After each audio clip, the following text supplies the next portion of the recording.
How much for this woman? Any price will do, so long as it clears my debt. The cruel cry split through the riverside market, and in an instant the bustling crowd fell silent. Upon the splintered platform stood Margaret, the wife dragged forth like a piece of chattel. Her dark face caught the glare of the noonday sun, a beacon for the jeers that followed.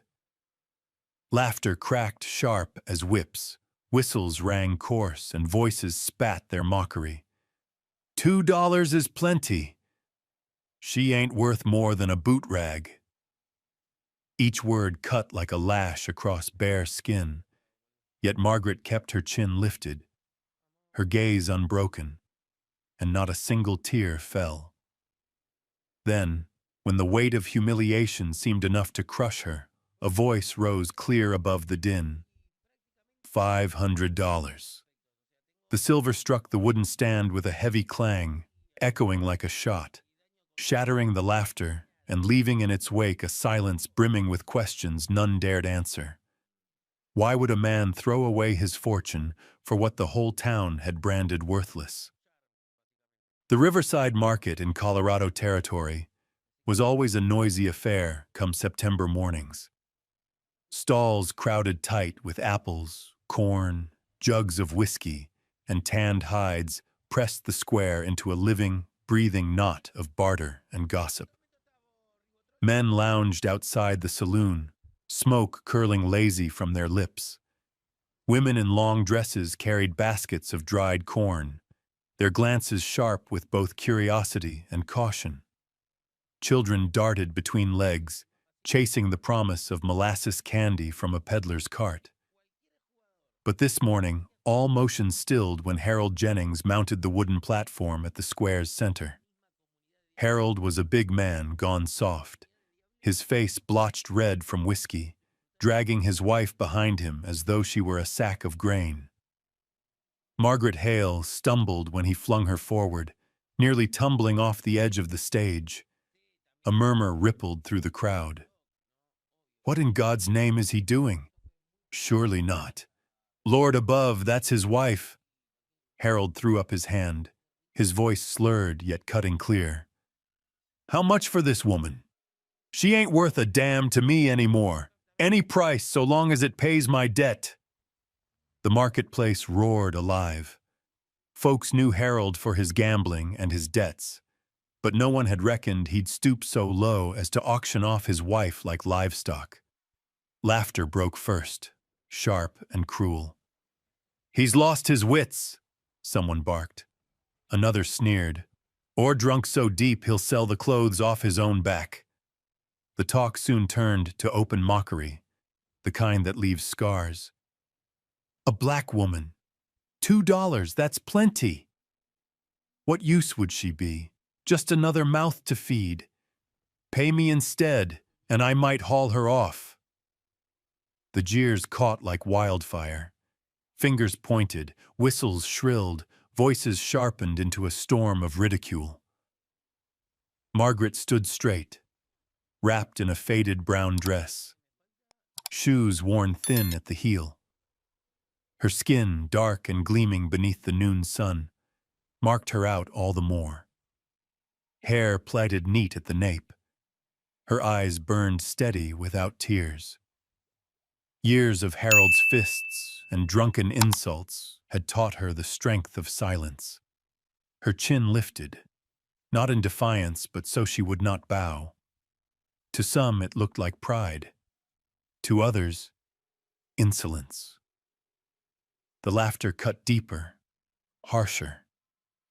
A man bellowed, "I'll give $1 for cleaning my boots." The crowd howled. An old crone spat, "She's a curse upon this town." Harold reveled in the spectacle, flapping his arm as if he were a showman running a proper auction. "Who'll go higher? $2? $3?" His words dripped with cruelty, wringing every ounce of humiliation he could. No hands lifted, no one meant to buy. They came only to watch, to savor the disgrace of a woman laid bare like a broken horse at market. And then, like a rifle crack, A voice cut the air. $500. The square froze. Heads snapped toward the sound. Even the horses tethered along the hitching rail tossed and whinnied as if startled by the weight of the number. At the back of the crowd stood Elias McGraw, owner of the Caldwell Ranch. Tall, broad-shouldered, his shirt sun-bleached and worn, dust ground deep into his jeans and scuffed boots. A widower long since withdrawn after Catherine's death, he now stepped forward with eyes that burned clear and steady. His voice carried no tremor, no jest. "Did I hear wrong?" someone muttered. "No." He said it true. $500, another confirmed, stunned. It was a fortune, enough to buy a string of horses or a spread of good land, and he laid it down for a woman the town spat upon. Harold gaped, then barked a laugh. "Well now, that's more like it. The boy knows a bargain when he sees one. 500 sold." The hammer struck, not just to end a sordid sale, but to mark the turn of fate itself. Margaret's gaze swept the crowd, faces twisted in shock, contempt, suspicion. She could not fathom it. Why would a man she scarcely knew cast away his fortune for her? Was it pity? Spite against Harold? Or something yet unnamed? Elias strode forward, dropped a pouch heavy with coin. The jangle of silver rang out in the hush. Then he took Margaret's arm, not to yank her down, but to steady her. The crowd faltered. Silence held, broken only by a whisper of unease. For they had seen something strange, something that defied the rules of Riverside, where a black woman had never been granted worth. Elias ignored them. He bent his head slightly toward her. "Come." Margaret followed. Her dress brushed the boards as she stepped down, her shadow joining his upon the dust road. No one understood, perhaps not even they themselves. But from that moment, Riverside would never again be the same. The gavel struck hard, the wooden platform trembling under its final hollow crack. In that instant, Margaret Hale's fate, sold off cheap as any worn-out good, was sealed. She now belonged to Elias McGraw. For a heartbeat, the shame, the laughter, the sneers seemed to die down. But before she could descend the last 3 steps of the platform, a shrill voice sliced through the air like a blade, ripping apart the uneasy silence. "Don't trust her. She used to sneak around with a schoolteacher behind her husband's back." The accusation hit like a thrown stone in still water. The brief hush after the gavel shattered into a storm. The crowd, always hungry for blood, seized upon the words like buzzards to carrion. "Did you hear that? Filthy woman!" Talk of teaching children. She can't even keep her own virtue. No wonder her husband drinks and gambles. Who could stomach a wife like that? The whispers swelled like wildfire in prairie wind. Heads bent together, fingers pointed, eyes narrowed with scorn or false pity. The tale twisted and grew with every mouth, each retelling darker than the last. By the time it spread full circle, Margaret was no longer just the wife sold like cattle. She was branded an adulteress. Margaret froze at the stare, her hands clenched so tight the nails cut skin. Her face blanched, lips trembling, as though the voice had ripped open a door to shadows she'd buried deep. She knew better than to shout her denial. Protest would only prove desperation. Silence was the only shield she had left. But silence too easily looked like guilt. Elias McGraw stepped forward, his broad hand resting firm at her elbow. He said nothing, only gave the slightest squeeze, a wordless urging to move on. It was enough to make her descend, though each step felt like sinking in mire. They walked into the crowd. The people parted not from respect, but from revulsion. They shrank back as if afraid to be touched by her, and as they yielded, their whispers clung close, sharp as needles. A young wife clutched her husband's arm, murmuring, "See, I told you, women like her carry nothing but trouble." An old farmer chuckled, $500 for spoiled goods. McGraw's a fool for love." A drunkard whistled after them, calling, "Careful, rancher. She'll be in bed with your hired hands before the year's out." Elias never broke stride, but his jaw tightened, muscles standing out sharp, his whole body quaking with the effort of holding back.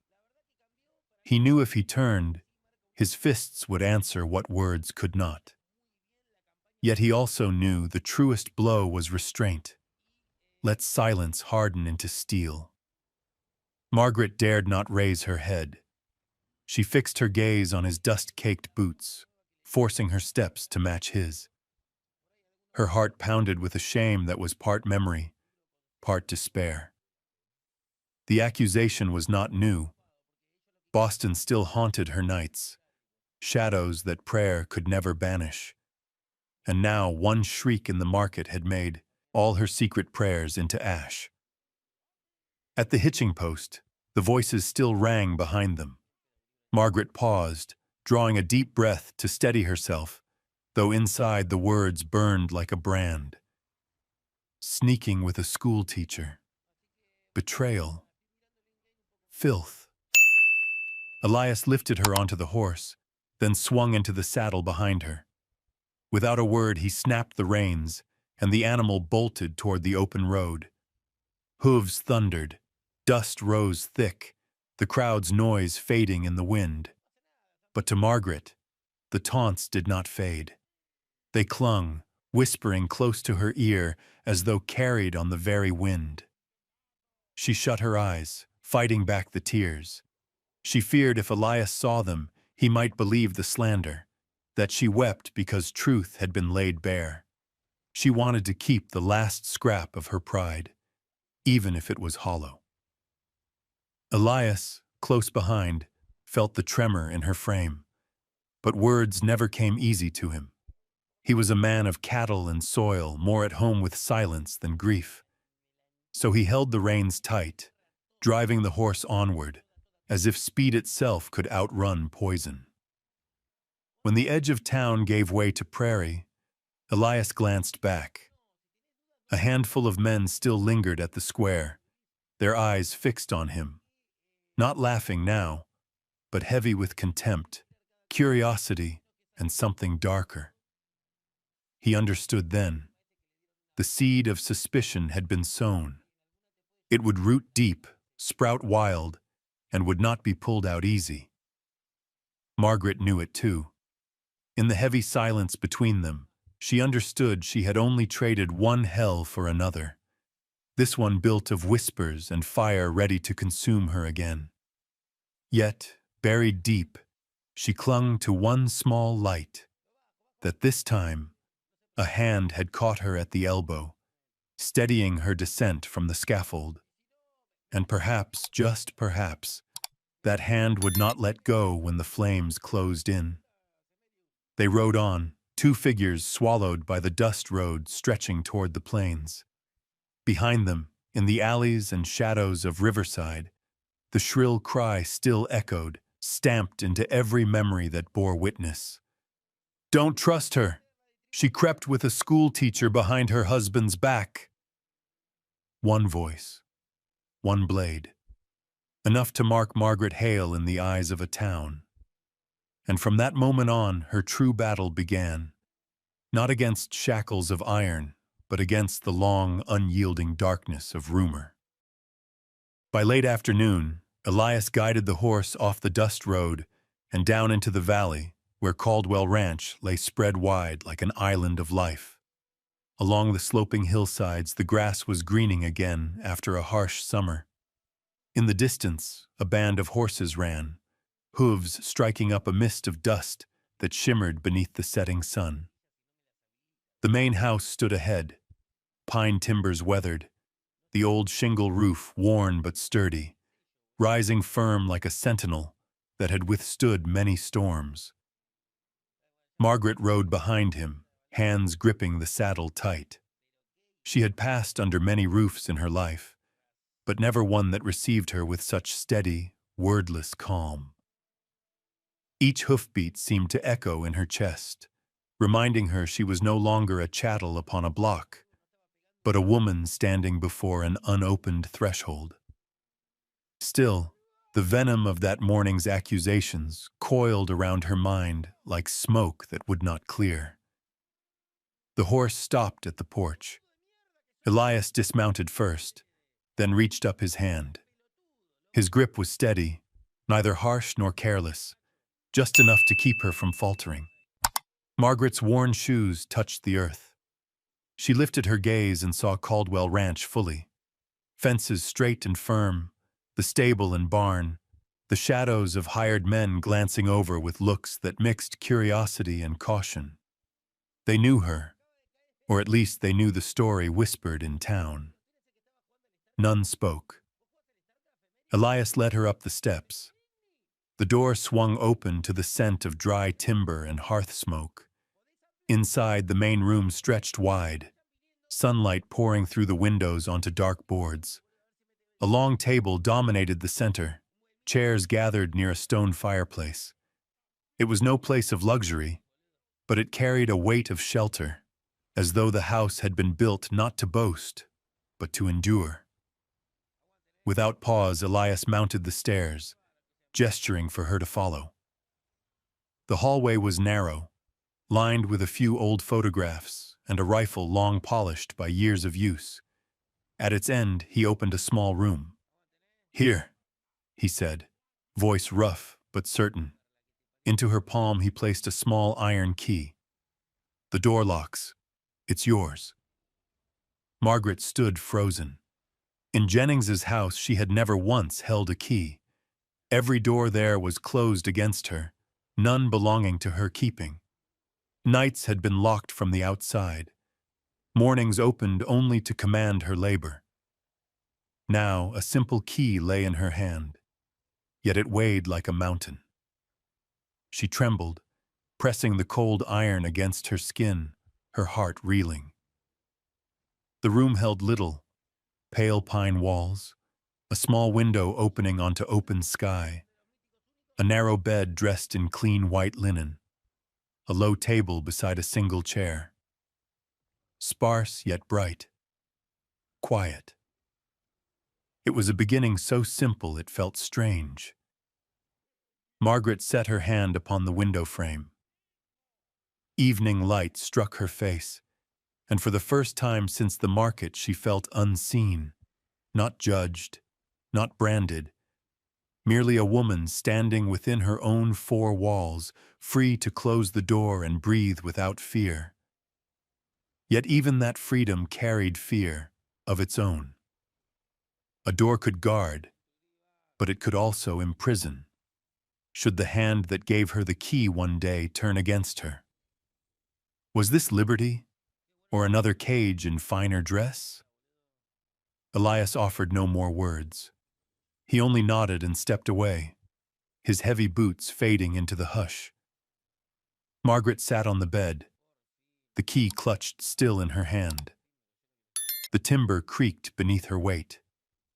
The bed was narrow, but steady, nothing like the warped boards she had known before. She exhaled, as if relief might finally settle. But when she lay back, her eyes would not close. The morning's images rushed again. The mocking faces, the shrill laughter, the blade-sharp slander. Don't trust her. She crept with a schoolteacher behind her husband's back.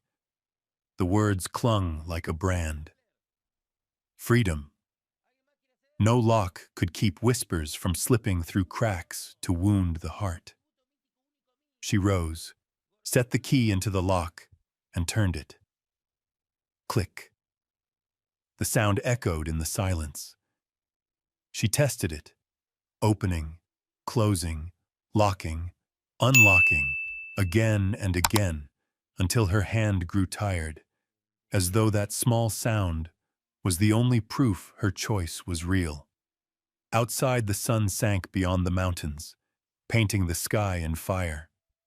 The ranch stirred with voices, men calling from the stable, horses whinnying in the dusk. The house settled into its evening breath. Margaret drew the curtain, lit the candle Elias had left, and sat at the table. For the first time in years, she occupied a room no one could enter without her leave. She set the key upon the table, staring long. A small thing, yet it carried the weight of years lost. Gratitude rose in her, but with it came the tight grip of dread. Would this freedom hold? Or would it prove a fragile mirage before another storm? Night fell. The ranch sank into shadow. Margaret slipped the key beneath her pillow, clutching it like a talisman. Her eyelids grew heavy, yet even in dreams, the morning's shrill cry lingered, and the crowd's jeering faces would not let her go. Her first night at Caldwell Ranch felt like another world. Out on the prairie, moonlight spread silver across the grass. The wind came down off the hills, whistling through the fences, lifting a mournful song into the dark. Inside the small room, Margaret sat beside a candle, the wavering flame casting fragile light across her face, her eyes too restless for sleep. The room was strange, almost unreal. No drunken footsteps pounding at the door, no coarse voice barking her name, no shadow looming to remind her she was never safe. Only silence. Yet the silence itself set her heart racing. It was so foreign it felt dreamlike, as though if she dared to close her eyes, it might all vanish and leave her once more in the darkness she had fled. The wind pressed through the window crack. The flame shuddered. She wrapped the blanket tighter around her shoulders, willing herself to believe she was safe, at least for tonight. And then, the faint scrape of paper against wood. Her head jerked up. Beneath the door, a folded sheet of paper slid across the floorboards, edges stirring in the draft. She stared long before daring to bend and lift it. The paper was rough, the ink still pungent, as though written in haste. By candlelight, the words cut sharp. "We know about Boston. Don't think you can hide forever." Margaret went rigid. The room seemed to darken, the walls closing in like unseen shackles. The brief lines tore open a grave she had tried to seal. Boston. One word, and ice crawled through her veins. That place had been both beginning and end. The promise of work, of knowledge, of hope, and the ruin of her name. The whispers that she had lain with a teacher behind her husband's back had been fed and fanned until truth no longer mattered. No one had cared to know what was real. To them, a black woman never deserved the courtesy of defense. She pressed the paper to her chest, her heartbeat hammering. She had thought to escape Harold, thought to leave behind the humiliation of the block. Yet here, at Caldwell Ranch, where Elias had given her a key and the faint shape of freedom, the shadows had found a way inside. Her eyes searched the room. The walls that had seemed shelter now felt like a box closing in. The very door she had cherished by daylight betrayed her. Its gap had carried in a stone meant to sink her spirit. On the bed's edge she sat, the paper crushed tight in her hand, her mind a storm of questions. Who had written it? One of Elias's hands? A townsperson who had trailed her here? A neighbor unwilling to see a black woman under a respectable roof? Whoever it was, their message was plain. She could not escape. They knew, they remembered, and they would use it to break her. The house was so still she heard the tick of a clock downstairs. Margaret's gaze fixed on the narrow line of light under the door. The crack seemed alive, as though an eye peered through. She shuddered and wrapped herself tighter in the blanket. For a breath she nearly rose, nearly carried the note to Elias, begged his judgment. But fear stopped her. What would he think? Would he believe the rumors as all others had?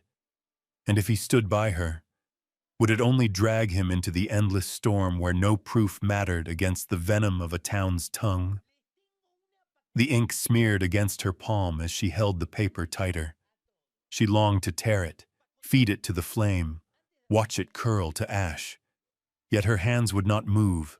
Fire could burn paper, but not memory. And some part of her knew this was only the first warning. More would follow. That night she did not sleep. Every gust of wind, every creak of timber set her nerves on edge. Curled beneath the blanket, the note hidden under her pillow, she lay awake with the bitter knowledge that even behind a locked door, darkness always finds a way in.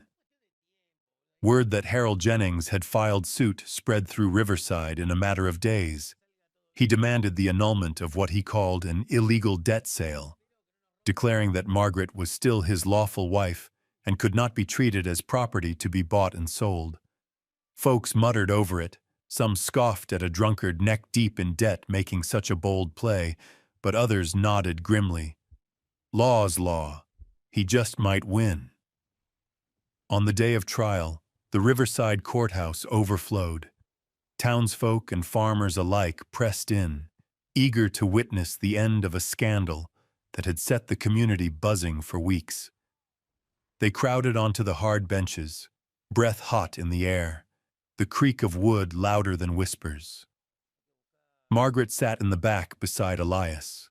She wore a plain dark blue dress borrowed from Maria, the tenant's wife at Caldwell Ranch. Her hands twisted in her lap, nails biting deep into skin. Every murmur in the room set her heart leaping. Elias sat silent as stone beside her, gray eyes fixed forward, cold and unyielding. Judge Morrison, a man past 50 with a thick silver beard, struck the gavel.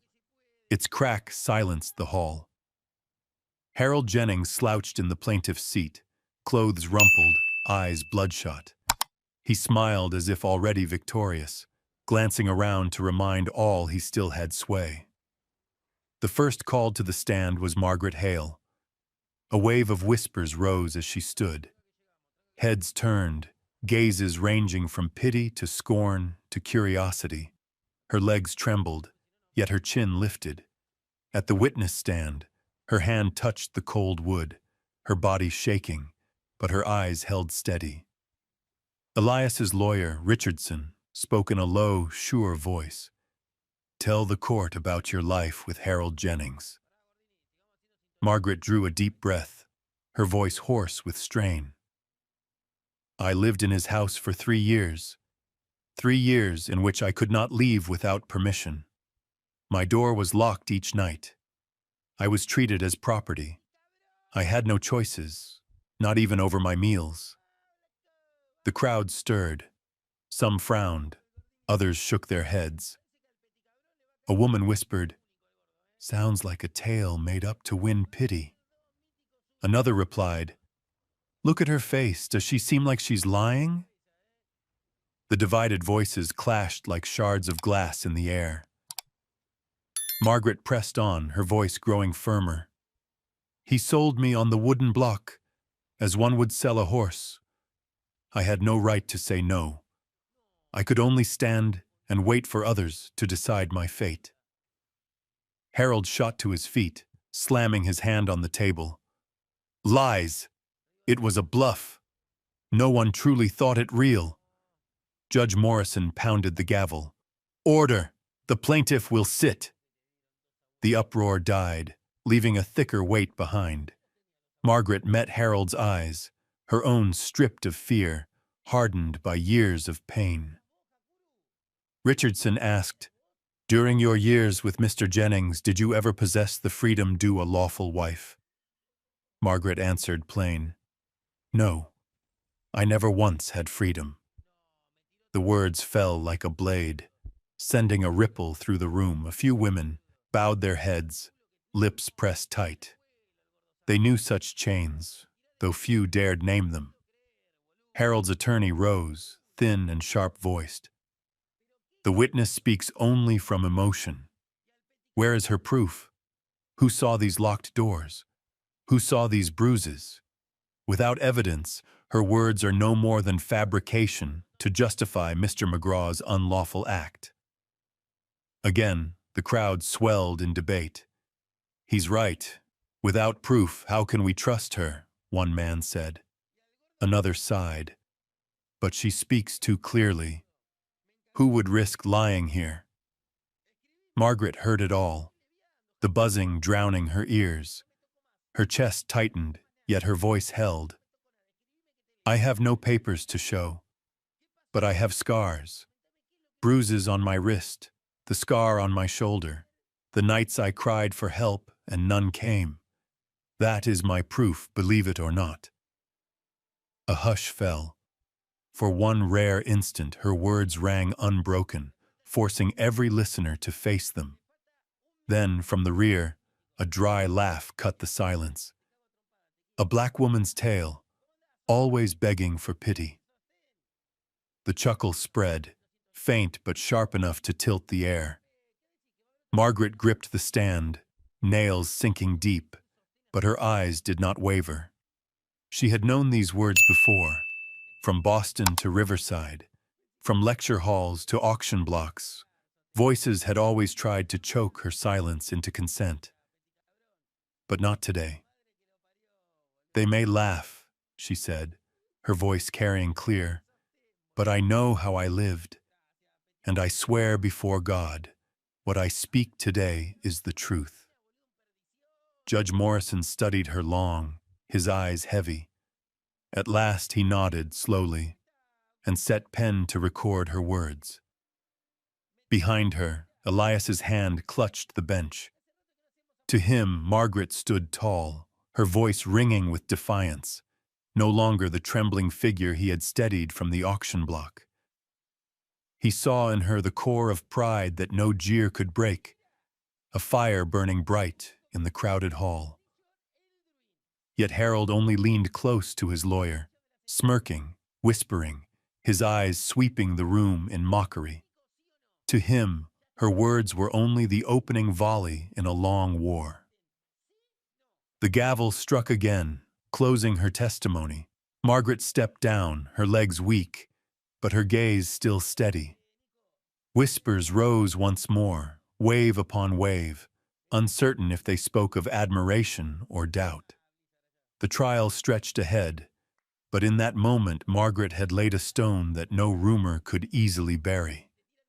She was not a piece of property sold at a block, but a woman with a voice, a story, and the courage to speak it before a town that would rather not hear. The tide of the courtroom had begun to turn toward Harold. The murmurs that followed his lawyer's questioning scraped away at the fragile trust Margaret had just built. Heads shook, sighs rolled out heavy, and the eyes upon her, pitying, doubting, rose like an invisible wall no words could climb. Harold leaned back in his chair, lips curling in a gambler's smirk. He drummed the table with his fingers, certain the hand was his. In his mind, victory already sat in his pocket. Judge Morrison lifted the gavel, ready to call the next witness, when a woman's voice broke from the back, trembling but strong enough to pierce the hush. "Your Honor, please, let me speak." Every head turned. A thin woman stood, her dress worn, her face hollow, her eyes sunken deep. Recognition swept the room. Rebecca, the former servant from the Jennings household. She walked forward, steps unsteady, hands gripping her skirt to keep them from shaking. Yet when she reached the stand, her voice rang clear. "He forced me, and worse besides." The packed courtroom froze, air sucked out in an instant. Harold lurched upright, face blanching, eyes gone wide with panic. Rebecca's hands clenched tighter. "I stayed silent for years. I feared him. I thought no one would believe a servant's word. But when I saw Mrs. Hale today, I knew I could no longer hide. I want it known. She was not the only one. I too was locked in, threatened, forced. And when I resisted, he struck me and threw me out into the night." Gasps rippled through the room. Women covered their mouths, eyes wet. Men shifted uncomfortably, casting Harold darker looks. Harold's lawyer shot to his feet. "Objection! This witness is unlisted, her testimony irrelevant and designed only to defame my client." Judge Morrison raised a stern hand. His eyes bore into Rebecca. "Will you swear before God that your words are truth?" Tears streaked her cheeks. She nodded hard. "I swear." The gavel struck once. "The court will hear it." Harold shouted, voice breaking. "Lies! She's nothing but a gutter maid! She wants my money, that's all. Every word is a lie." But no one laughed with him now. His fury, raw and unguarded, convinced more than it dismissed. A few women in the gallery whispered, their eyes softening toward Margaret, as if part of her burden had been shared. Rebecca wiped her cheeks, steadying. "I left that house, drifted for a year, worked where I could, but I never forgot. I thought I would die with that shame. Then I heard Margaret was sold on the block, and I knew the truth cannot stay buried. If I do not speak now, it will never be heard." Her words cut like a knife, stripping Harold bare before all. Judge Morrison leaned forward, his tone low. "Mr. Jennings, have you any answer to this testimony?" Harold stammered, his face crimson, words choking. "Falsehoods! They've conspired to ruin me!" But his panic betrayed him. Morrison exhaled, heavy, and brought the gavel down 3 times. "Enough! The court has heard. By the testimonies given, it is clear Mrs. Margaret Hale holds no obligation to Harold Jennings. The debt sale shall not be annulled. Margaret Hale is free." The gavel's thunder rolled through the hall like a storm. For a breath, the room erupted. Some clapped, some rose to their feet. Shouts mingled with gasps. Margaret sat frozen, tears blurring her sight. Beside her, Elias's hand gripped her shoulder tight, anchoring her to the truth that chains had broken. Harold crumpled back into his seat, face twisted in rage, muttering curses no one cared to hear. Every gaze turned instead toward Margaret and Rebecca, 2 women who had stood against him. Margaret rose. The crowd parted, leaving her a path. Yet whispers still clung like burrs. Free. But who will claim her now? Out of chains, but branded still. A woman sold, and rumored faithless.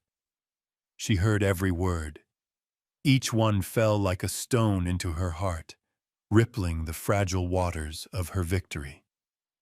Freedom had been granted, yet the price was another mark seared into her name. Outside, the afternoon sun blazed. The breeze carried scents of hay and rain-damp earth. Margaret drew in a long breath, her eyes dry. This was freedom. No bonds upon her wrists, but no arms open to receive her either. Elias walked beside her, steady, silent. He did not pity, his look was respect. And in that fleeting exchange of eyes, Margaret understood. Freedom was not the end. It was only the first unlocked door. The path beyond would be lined with thorns, and she would walk it on trembling yet steadfast feet. Rebecca followed, slight but proud. She had spoken, and her life would never be the same.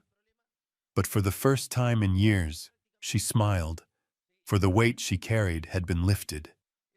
Margaret tightened her grip on the scarf in her hands and lifted her head toward the horizon. Behind her, the buzz of rumor clung like flies, but within her chest another sound pulsed louder, the heartbeat of freedom. Summer stretched long across the prairie, dry winds lifting red dust into the horizon. Caldwell Ranch kept its steady rhythm. At dawn, Margaret worked the garden beside Elias, turning soil for new rows of beans and greens. Hands once bound to drudgery, and chains now learned patience, pressing seed, pruning leaf, coaxing life from the ground. When the first shoots rose, she marveled at the quiet joy of planting something and watching it answer back. In the afternoons, she sat beneath the porch with the ranch children gathered close. Their eyes shone as she drew letters on a wooden slate. Many had never held a pen.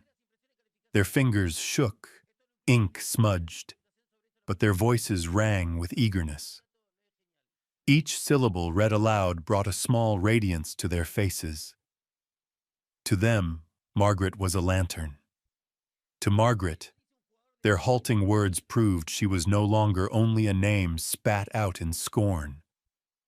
Even the horses seemed to know her. The ones known for their temper, for throwing strong men flat, stood calm beneath her hand, nostrils flaring, but still. Elias often lingered at a distance, his gaze steady, filled with a quiet respect. Few could bring wild creatures to stillness as she did. Yet peace was never whole. For when Margaret walked the riverside market, another world rose up, one of eyes that pierced her skin, whispers that cut to the bone. The market thronged with sellers calling over stalls of corn, apples, bolts of rough cloth. Buyers pressed shoulder to shoulder, voices colliding. Margaret moved through with her basket, her brown dress plain, her back straight. She kept her eyes forward, but her ears caught every murmur. She's only being pitied. A black widow, what worth is that? McGraw will come to his senses soon enough. The words were soft, but sharp as blades. Each one found the same wound and drove it deeper. At the cloth stand, the matron greeted others warmly, but when Margaret approached, her face hardened, her voice flat. What do you want? Just 2 words, yet heavy as stone. Margaret set the fabric down with a thin smile and moved on. At the apple cart, a girl of 18 turned her back, whispering loud enough for her to hear. Look at her. Does she think she's escaped? Filth like that never leaves. Laughter trailed behind. Margaret's grip tightened on the basket. She did not turn, did not answer.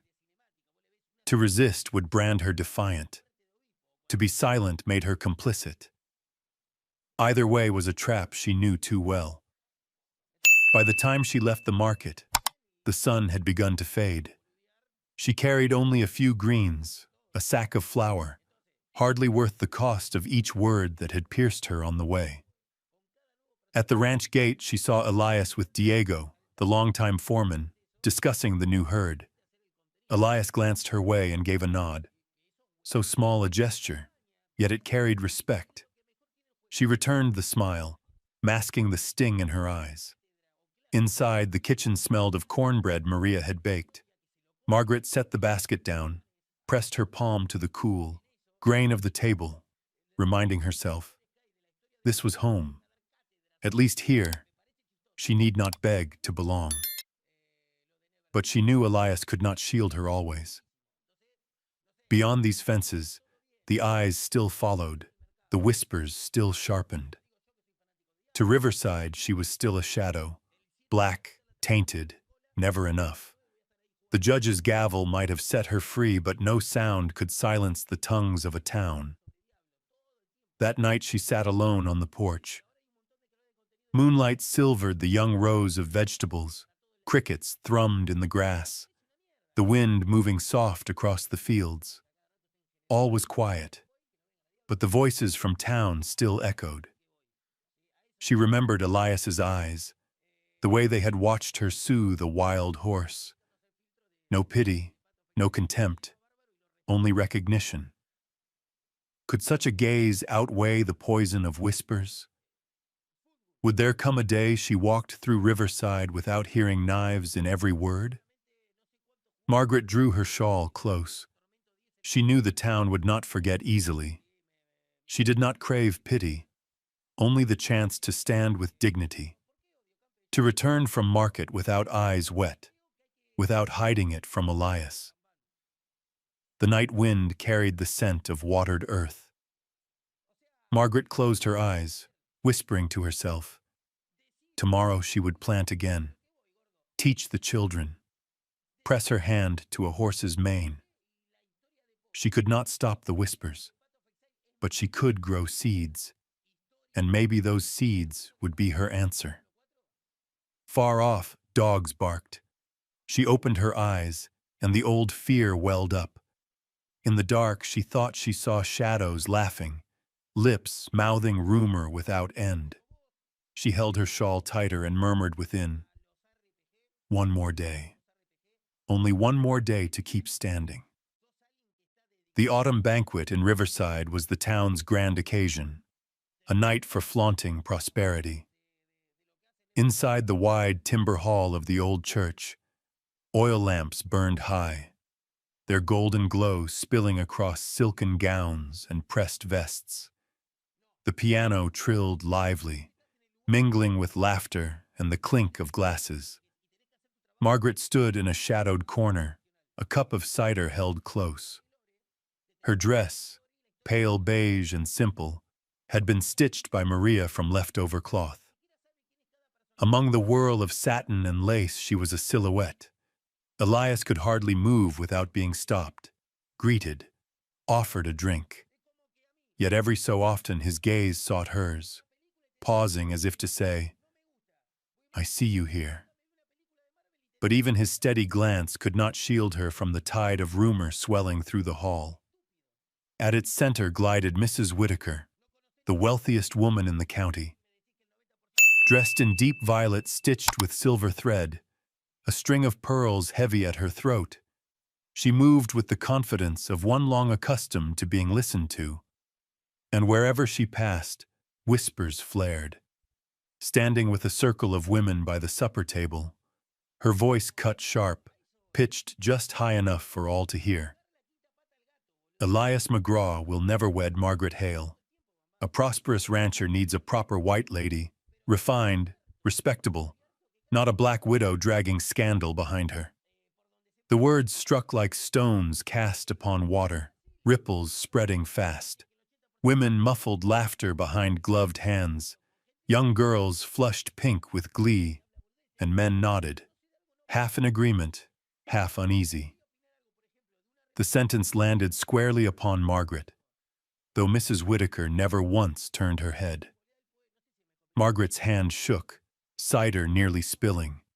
She set the cup down quickly, drawing in a hard breath. The words hammered at her chest. Never wed. Only a proper white lady. They summoned the fear she had buried, that her place at Caldwell Ranch was but temporary, a pause in Elias's life, never a bond. She slipped out to the porch, away from the blaze of light, away from laughter. Night air was sharp, scented with hay. Yet Mrs. Whitaker's words clung, repeating until they burned. Did Elias think the same? He had bought her freedom, setting tongues wagging across the county. But had he ever truly thought of marriage? Was his act nothing more than pity, A good man's kindness against injustice? Through the window she saw him, tall and sure among the crowd, speaking with a merchant. He smiled faintly, calm, self-possessed. Nearby, young ladies in bright gowns stole glances, blushed, and looked away. The sight pierced Margaret like a needle. She drew her shawl close, heart turning with unease. Perhaps Mrs. Whitaker was right. Elias needed a woman of their world, not her. A shadow he had carried home. Someone he had sheltered, but not chosen for life. Could she ever be called wife? Could she ever stand beside him in the light? Inside, the piano shifted to a waltz, couples taking the floor. Margaret turned, slipping away before her eyes betrayed her on the gravel path. She heard Mrs. Whitaker's voice again, floating sharp through the door. Such a pity. Elias has everything, yet allows himself to be dragged down by scandal. He'll come to his senses soon. Margaret quickened her pace as though fleeing. That night at Caldwell Ranch, she spoke no word to Elias. In the small room's dark, she folded her shawl with trembling hands, her eyes hollow. The question circled without end. Am I nothing but a shadow in this house? Elias knocked softly, called her name. She answered evenly, said she was tired, wished to rest. She listened to his footsteps retreat, feeling both relief and ache. She could not let him see the weakness clawing inside. Moonlight spilled through the window, pale and thin. Margaret saw herself reflected in it. A black woman with a stained past, standing in a town that had never welcomed her. Mrs. Whitaker had only spoken aloud what the rest believed. Only Margaret lacked the courage to face it fully. That night, tears fell soundless into her pillow. Not weeping, not wailing, just salt water seeping, washing out the ache. And when the last tear slipped away, she knew this. The whispers would not end, and only she could decide whether to walk through them upright or sink beneath their weight. That night the sky stretched like a velvet shroud, dark and deep, scattered with stars. The moon hung round and full, pouring silver light across the rolling hills. Wind moved through the grass, carrying the scent of new growth, mingling with the faint fragrance of the garden Margaret had tended for weeks. The quiet was so complete that the chirp of crickets beneath the porch and the creak of wood, each time a chair shifted, became its own kind of music. Margaret sat beside Elias on the old wooden chairs that faced the pasture. Ahead, the herd drifted like dark shadows moving beneath the moon, black and white specks stirring in the silver glow. In her hands was a cup of mint tea, steam fading as her thoughts grew heavy. For weeks now, since Mrs. Whitaker's words at the autumn banquet, her heart had carried the weight. Elias had not once spoken of it, but in his silence she could not help but wonder. Had he heard? And what did he think? Beside her, Elias sat tall, his shoulders broad enough to shelter the night itself. Moonlight carved half his face in silver, the other half buried in shadow. He drank sparingly from the silver flask in his hand, as always a man of restraint. Then, suddenly, he set it down and turned toward her. His voice was low, roughened by wind and years, yet clear. You remind me of Catherine, my late wife, not in form, but in strength. The strength to keep hope alive in the midst of sorrow. Margaret froze, her heart hammering. Catherine, the sacred name he had never spoken in her presence. To hear it now, and to be placed beside it, struck her with both joy and fear. Catherine, she whispered, her eyes searching his. In them but she saw no bitterness, no pity, only truth. Elias drew a breath, gaze reaching out across the dark pasture. Catherine endured loss beyond measure. Yet despair never consumed her. Even in sickness she sowed seed, tended the garden, taught the children. When she passed, I believed I'd never see that kind of light again. He paused, his fingers turning the worn silver band that still circled his hand, the one relic he had never removed. Margaret's chest ached at the sight. Catherine still lived within him. And yet, he said slowly, meeting her eyes again, I see it in you, not because you mirror her, but because you carry your own fire. Margaret's throat tightened, tears brimming though she bit them back. For the first time she was no longer just the woman bought from the block in his eyes. She was something of her own. Yet fear whispered still. If he saw Catherine through her, did he truly see Margaret? The night wind stirred, lifting strands of her hair. Elias raised a hand as though to brush it back, then stopped halfway. Even that unfinished gesture pressed against her heart. He was near, yet the unseen gulf between them stretched vast. Elias, she breathed, voice trembling. If I am only a shadow of Catherine, then when the moon fades, you will see me for the phantom I am. His brow furrowed, his gaze sharp yet not angry. No, Margaret, I don't mistake you. Catherine is the past. You are the present. I speak her name only to say that I thought the light was gone forever, and now I see it again. That light is you. Her breath escaped in a shudder. His words struck straight at the doubt she had caged inside, yet opened a path. Proof his care for her was not born of pity nor memory alone. For a moment the wind calmed, silence stretching full between them. Margaret lowered her head and whispered, I'm afraid. Afraid I'm nothing but a shadow. Afraid all I have at Caldwell Ranch is temporary. Afraid, most of all, that one day you'll leave. Elias waited long before answering, his voice steady, warm as earth. Margaret, I did not pull you from the block to abandon you. I did not guard you out of pity. I walk with you because I see strength in you. And the truth is, I've never seen anyone make even wild horses bow their heads the way you do. The words startled a laugh from her, small and trembling, tangled with tears. Yet it was a laugh touched with warmth. Elias's smile followed, faint but deep.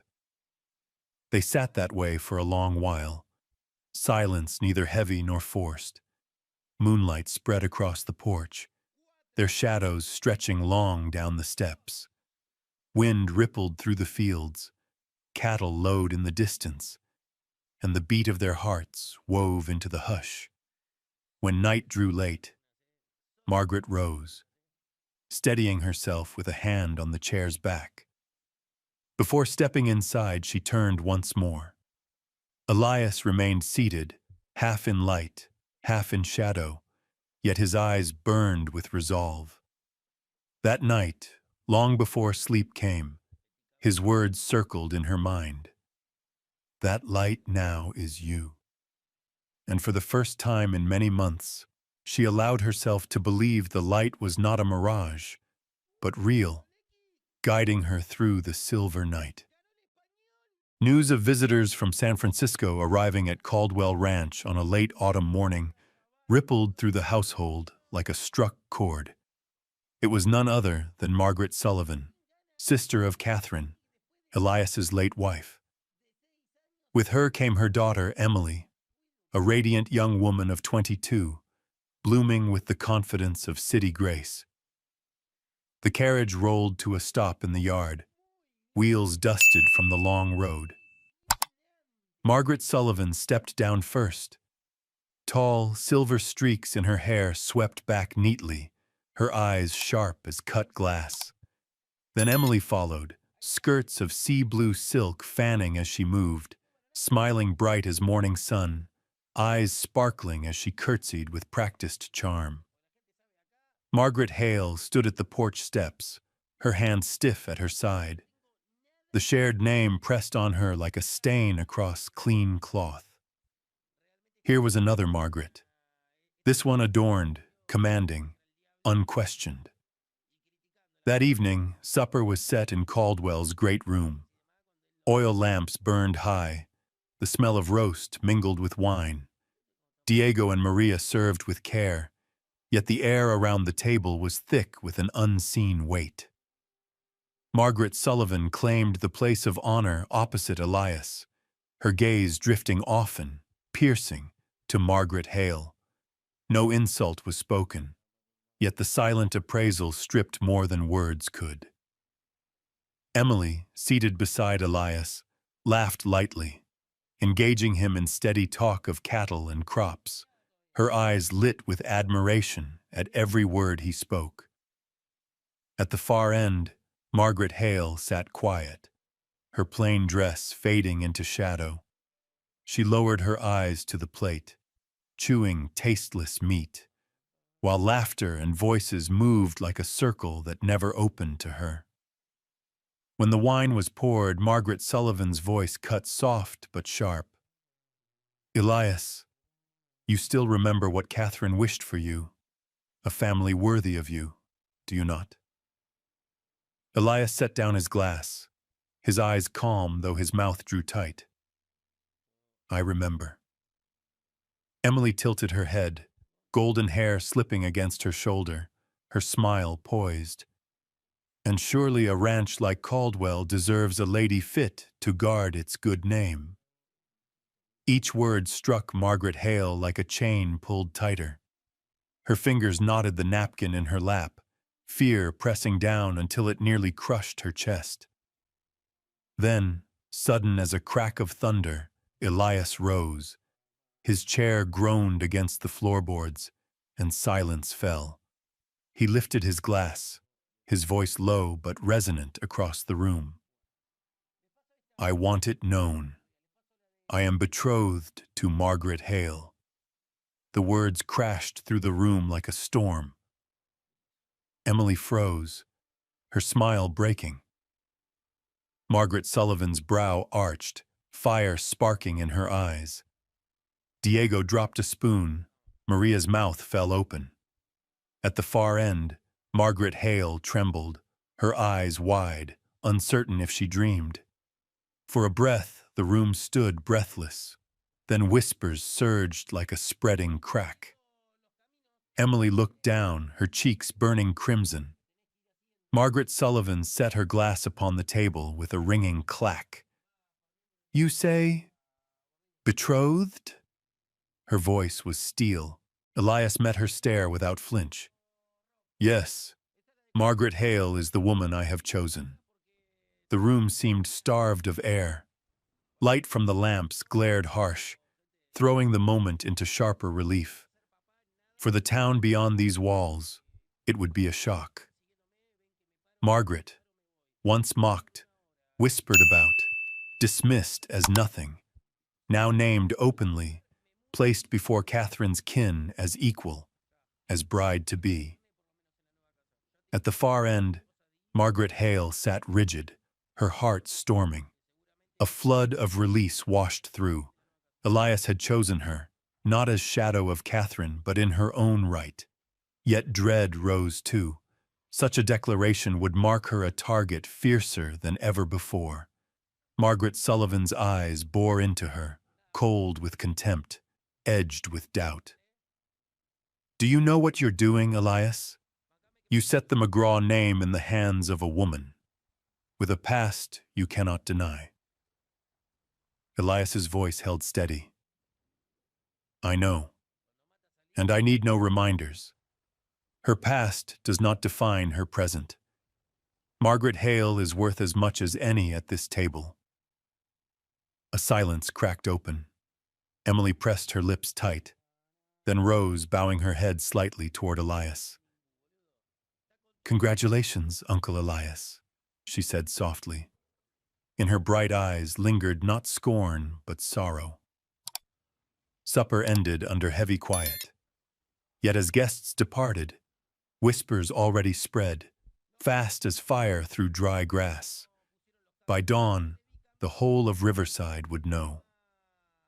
That night, Margaret Hale sat in her room, heart unmoored. She replayed his words again and again. "I am betrothed to Margaret Hale." The walls stood as witnesses, not only to his vow, but to the storm gathering beyond. Sleep never came. She sat by the window, moonlight tracing her hair. Across the hall, Elias's lamp burned faint. Both knew this night had altered everything. And at sunrise, Riverside stirred with shock. In the saloon, the market, on the church steps, one phrase carried, "Elias McGraw is betrothed to Margaret Hale." Spoken not with joy, but with disbelief, with bitterness, with spite. Yet one truth could not be undone. The whisper that she was a shadow, a passing burden, had been shattered. In its place rose a scandal loud enough to shake the town. Margaret understood.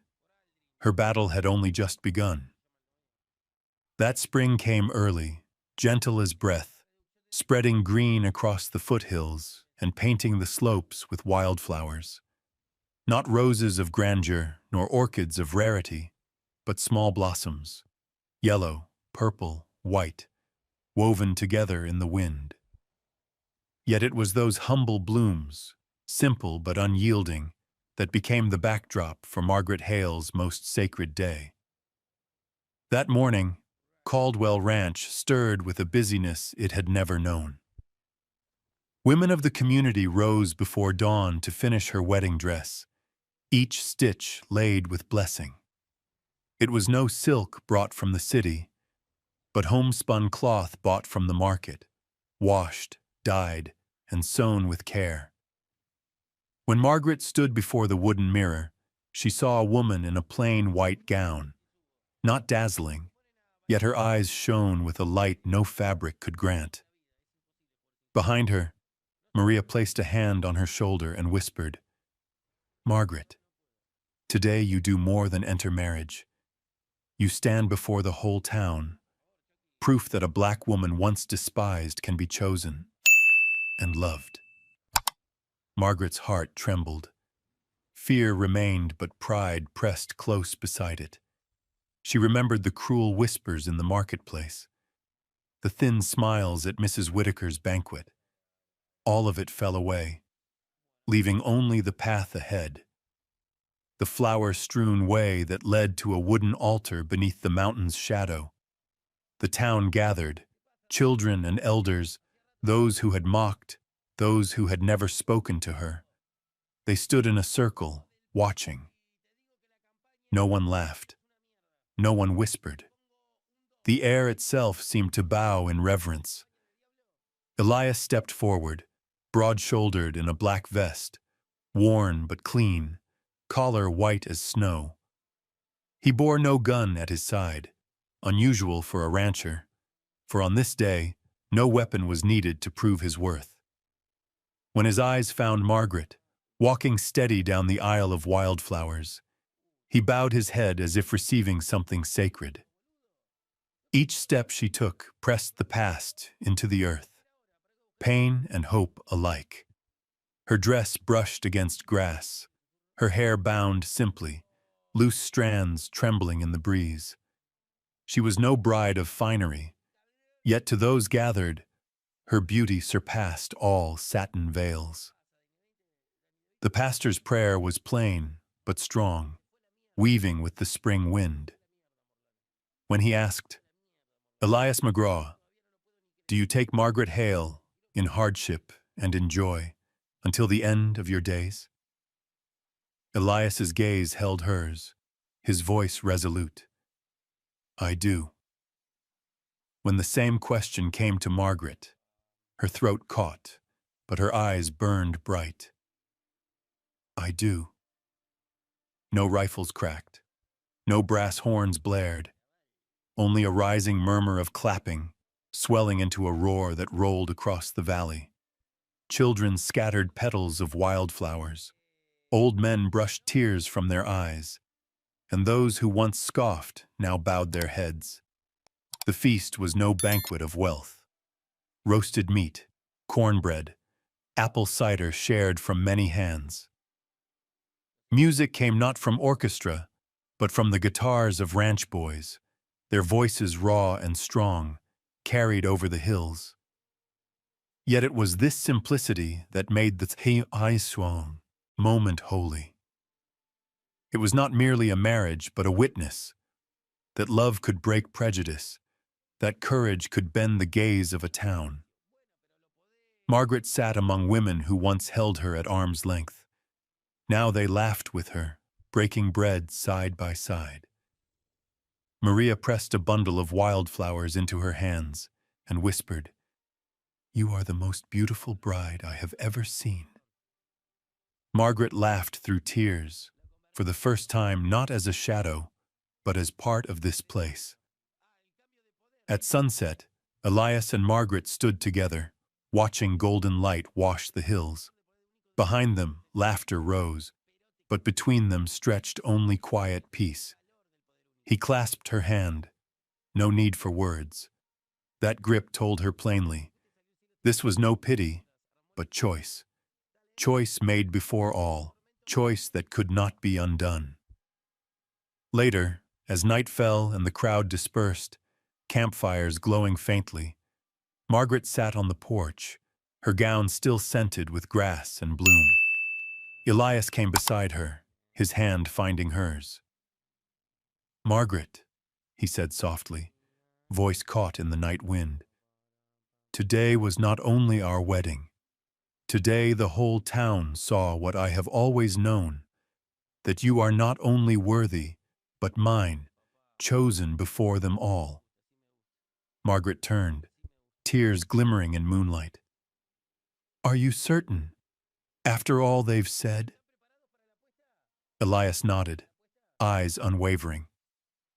"I have never been more certain of anything in my life." And in that moment, it seemed even the mountains bore witness, the ancient stones bowing their silent assent. No gunfire, no lavish feast. Yet that wedding carved Margaret Hale's name into Riverside's history, not as the woman bought with 2 silver coins, but as the rightful wife of Elias McGraw, chosen, loved, and honored. Years had passed since the day Margaret Hale, in her plain white dress, stood beneath the mountain and became the wife of Elias McGraw. Seasons swept across the plains again and again. Winters that laid snow upon rooftops, summers that scorched the grass to gold, springs that covered the hillsides with wildflowers. Through all those turnings, Caldwell Ranch ceased to be only a cattle spread. It grew into a living community, a place where people found shelter, faith, and a future. It began with the little school Margaret raised in the valley's corner. At first, nothing more than a shack of rough boards and a tin roof, with benches pieced together from leftover planks. Yet children's laughter and halting voices spelling words made it the very heart of the settlement. Margaret taught the ranch hands children to read, then to reckon numbers, then to know their history. Later, she taught women how to write letters, how to keep accounts for their trade. It was never only about lessons. It was about freedom, the right of every soul to have a voice. Folks remembered the jeers in the early days. A colored woman teaching letters. What a farce. But one by one, children wrote their names. Women signed contracts with ink rather than a thumbprint. Each shaky word struck deep into the soil of prejudice, breaking it apart. Margaret never forgot the first time a blacksmith's daughter scrawled, "My name is Ruth," across a slate, her eyes glowing as though she'd unearthed treasure. In that moment, Margaret understood. Her legacy would not be told in whispers of gossip, but in the brightness of such eyes. Elias stood ever at her side, hammering new desks, broadening the schoolhouse into a hall. He and other men built homes for families who wished to stay. What had once been a solitary ranch became a village with its own school, chapel, and Saturday market. At first, Riverside scoffed, but in time they could not deny.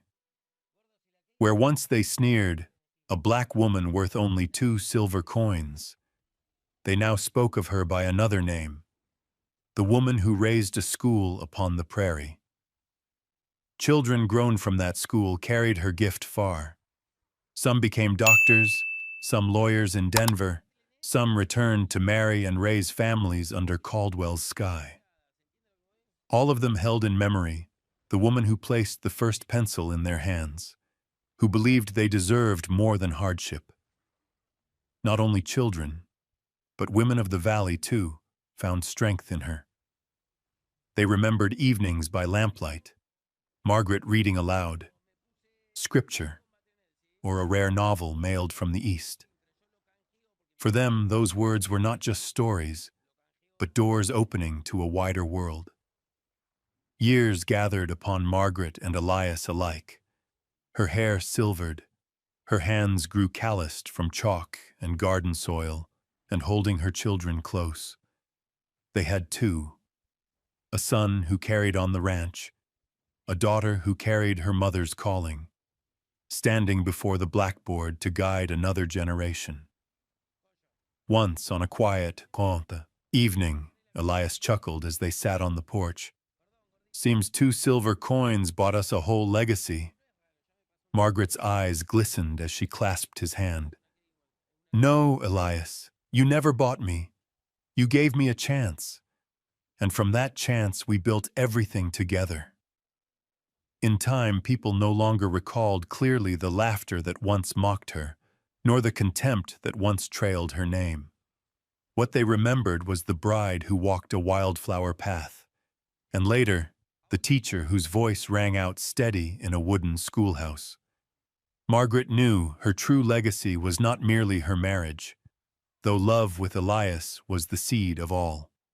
Her legacy was proof that beginnings scorned as shameful could grow into roots strong enough to anchor a whole community. One spring, as wildflowers bloomed once more across the hills, like the day of their wedding, Margaret stepped onto the porch, her hair white, the wind in it. Beside her, Elias leaned on his cane, yet still his hand clasped hers firm. They watched children racing outside the schoolhouse door. Margaret whispered, "We have come so far, Elias." His smile deepened the creases at his eyes. "Farther than I ever dared dream." And all of it began with 2 coins. Margaret smiled, pride lifting her chest. No longer did she carry the stain of that marketplace. The coins, once symbolizing humiliation, had become the cornerstone of a legacy, of love, of courage, and of the belief that even the most despised life can transform a town. Some beginnings seem born only for disgrace, like 2 coins striking wood on a crowded market day. Yet across years, they become foundation stones. The story of Margaret Hale reminds us that worth is never measured by scorn nor by rumor, but by the courage to stand and live fully. Look upon Caldwell Ranch, its schoolhouse, its market, its fellowship, and you see, a single heart filled with love can change the fate of many. Margaret found not only her own joy, but sowed seeds of hope for those yet to come. Dear friends, Perhaps this story recalls a season of your own, when you were belittled, when you were wounded, yet still chose to rise and to love. We invite you to share your reflections in the comments. And if this tale has touched your heart, please like and subscribe so that together we may keep these gentle stories alive for ourselves and for generations after us.